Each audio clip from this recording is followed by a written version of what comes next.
Изге Рамазан ойының 3-ші ғафу сұрап, тәубә истигфар қылу үмкінлігі башланды.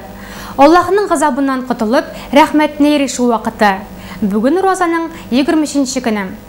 Müslüman kardeşlerimiz onu iyilikli ameller işlep, meşitlerde gıybadetler kılıp, iftar oşlar uzdırıp ütkereler.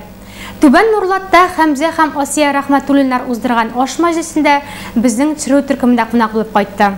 Рамазан изге гамәлләр ае. Гаилә ифтар мәҗлесен ел сайын зурлап уздыра. Корбан чалмый калган еллары сирәк.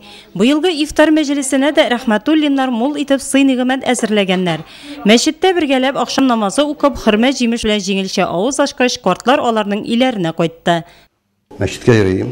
Бүтән яктан ярдәм итә, тормышны алып барырга ярдәм итә, күңел сафлыгын бирә, Аллага ышанычны арттыра, яшәүгә дәрт бирә. Тагын нәрсә кирәк инде. Рахматуллиннар гомер-гомергә дин тотып яшәгән нәсел. Мулла кызы булган әниләре Биби Рәхиләне йогынтысы аеруча зур булды дип саный Асия апа. Сыер савучы булып эшләгәндә дә уразасын калдырмаган ул.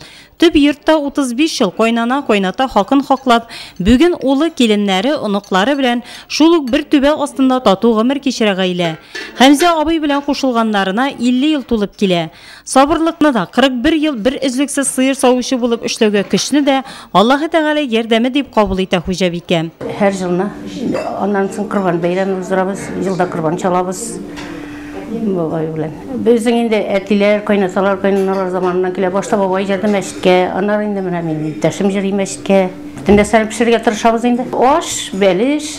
Шулай традициягә кергән инде ифтар мәҗлесенә иң якын кешеләр җыела. Рахматуллиннарның кыз киленнәре мәш килеп аш-су өләшкәндә, өлкәнрәкләре аш бүлмәсендә картларның укыганын тыңлап утыра. Оныклар да буш тормый. Быел Заришада мөселман лагерында ял иткән Фаяз белән Ранил каникул вакытында өйрәнгән дугаларын кабатлыйлар. Заришада лагерына барып кайттым. Намаз укыдык. Миңа лагерда бик яхшы. Киләчәктә намазларымны укырмын. Шул ураза тотырмын.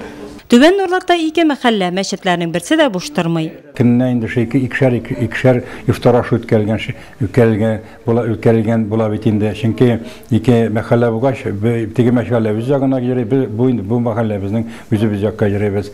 Инде шунысын әйтәсем килә, халык бик тә теләп ифтар ашына үткәрәләр, бик тә шулай ничек дип әйтим инде.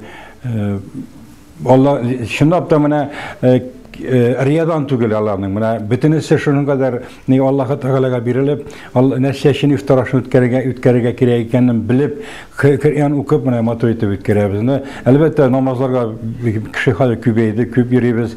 Инде безнең авылда традиция буенча инде дип әйтим инде менә 3нче ел рәттән инде икенде ахшам ястү һәм таравих намазларын ия кайтмыйча шушында мәчеттә генә үткәрәбез. Ифтар мәҗлесеннән соң картлар тагын мәчеткә ястү һәм таравих намазын укырга юнәлде. Манарадан авылга азан тавышы таралды. Яңа мәчеттә аны Хәмзә Рахматуллин әйтә. Гомере буе хуҗалыкта ихтисасчы булып эшләп хөрмәт казанган Хәмзә ага 20 елга якын мәзин булып тора.